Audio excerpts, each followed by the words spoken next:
экинчи скважина, бул жерден газ чыгат. Природный газ, жаратылыштын газы чыгат. Бирок бул газ Тажикстанга кетип атат.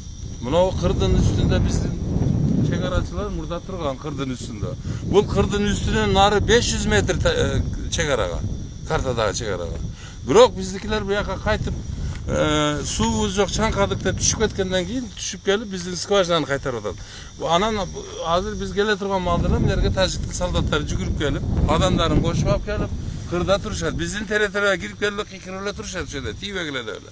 Себеби биз тийишип муну газды буяка буруп койсок аларга газ жок болуп калат. Буну мына көп жылдан бери эч ким эч кандай чара көргөн жок. Мына азыр кыйкырык менен ызы чуу менен ошол жерге келдик мына. Анан кийин маселе туулат. Суу жок деп ошол жерден чегараны тыштап түшүп кетсе болобу? Мына чуңкурда түштү, эч нерсе көрүнбөйт. Тажиктер дөңдө туруп алып, биздин кыймыл аракетибиздин баарын байкап турушат алар. Мындай выгодный позицияны таштап кетишкен. Анан кийин ал жерден түштү, суусуз жок, майли чаңкадың, суусап түшүп алдың. Эмне үчүн биздин газ же нефти чыга турган скважинанын жанына келип, скважинаны кайтарасыңар, чегарачылар? Мен ушу суроого таң калам да. Ушуну ким заказ берди? Эч кимди тийгизбей карап турду. Вот ушу суроолорго жооп бериш керек болот. Азыр бул жерден газ чыгып атабы, чыкпайбы? Чыгып кетип атат. Давление менен. 9 менен кеткенде бул газ өтө суюк да мына. 9 атмосфера менен кетип атканда бул өтө көп кетет. Потому что машинанын баллону 2 атмосфера. Бул 9 атмосфера менен турбанын ичинде аткан октой скоростта кетип атат азыр. Газ. Буну биз жака буруш үчүн чоң техникаларды алып келип, зада өтетиш керек. Мына 3000 метр чуңкурлукка сууду качат этип, столба, водяной столба түзүп, анан газды чыгып аткан жерине кайра кайтарып суу кармап турат. Анан мунун үстүндө ремонт иштерди кылып, буяка кайтарып, буруп, сваркалап, улап, өзүбүз жака кайтарышыбыз керек. Анан кийин кайра сууду алып туруп, анан газды жөнөтүш керек. Андай кылыш үчүн оор техника эмес, өзүбүздүкү киргизбей атышат. Жөн эле жеңил машина менен. Вот проблема ушунда. Мамлекеттин жетекчилерин дагы мына пограничный службанын командующий Шаршеев деген башын айландырып башкача информация берип атат. Муну мен жогорку кеңеште, өкмөттө, Совет Безопасностька каратайын деп ушунга аракет кылып турган. Калган жагым эмне? Саламатсызбы, урматтуу президент? Мен Сулайманов Рашид Маликович, өзүм пенсионермин, бирок Кыргыз-нефтегазда иштейм. Урматтуу Сооронбай Шарипович, мен командировкада жүрөт элем ушул жерде. Көптөн бери мен уже лейлектик болуп калдым. Жанагы Катта Туз деген участка боюнча Кыргыз-нефтегаздын правлениясы жетекчилиги токтом менен мага поручет этилген, ушуну чечип акырына чыгарың деп.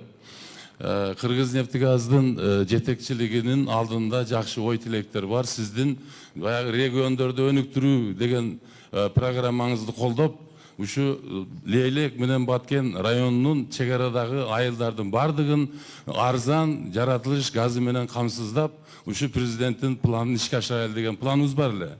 Бирок болбой атат. Мен айтып кете турган нерсе, биздин газыбыз Газпромдун газынан 3 эсе, почти 3 эсе арзан. 6 сомдун тегерегинде.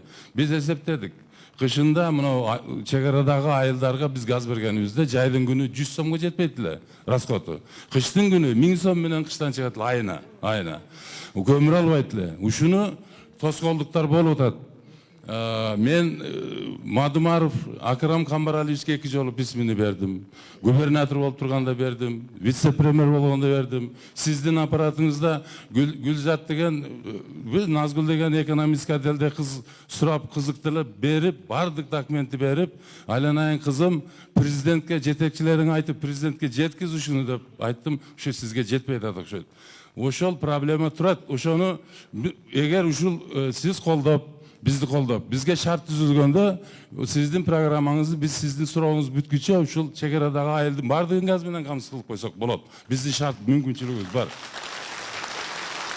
Анан мен сизге кайрылайын деген оюм жок эле. Азыр мен сизди угуп жерге кирип калдым, как раз ушул жөнүндө сөз болуп калды. Мен азыр сизге кайрылуу эмес, бирок информация бердим. Дагы жоголуп кетпесин, айланайындар. Президентке берип койгула мен информациямды. Anan keyin ekinci mesele boyunca jana zavod boyunca. Bir yerde zavod kurulgan tuğra. Ana hem iki taraf gelişip ekonomiski выгодный olsa çeçevi. Sebebi bu zavoddan предложение olgan sizge informasiya Soronbay Şaripovich. Biz öndürgen neftimizni Жаллаваттагы заводдагы анан кийин биз Жаллаваттагы завод токтоп калганда Жунда Кытайлардын заводуна дагы 10% берген товардын 10%ын алып иштетип берчүлөр. Бул завод 25% бересин деп ошону менен келише албай турабыз. Аны өзүбүз чечебиз, аны президентке жеткизбей эле чече турган маселе болчу. Ошон үчүн урматым менен анан сизден сураныч Соронбай Шарипович, мына мен өзүм органда иштеп пенсияга чыккам, полковник милициямын, полицияда иштегем. 87-жылы Советтер Союзунун эң мыкты оперативдик кызматкери болгом. Бул Баткенде биздин маселе чечилбейт. Мен кече облус прокурордо да болдум. Ошон үчүн сизден сураныч, мына министр отурат, Министерство внутренних делге ушу расследованияны бергизсеңиз, бул мыйзам жол берет. Biz atvet berебиз, военный прокуратура заниматься кылдылар, biz atvet беребиз, потому что урлук болуп атканда урлук жок деп заключение чыгарды. Анан кийин генеральный прокурорго поручение берсеңиз, надзорду ошол киши жүргүзсүн. Баткенде бул чечилбейт. Урматым менен сизге. Рахмат.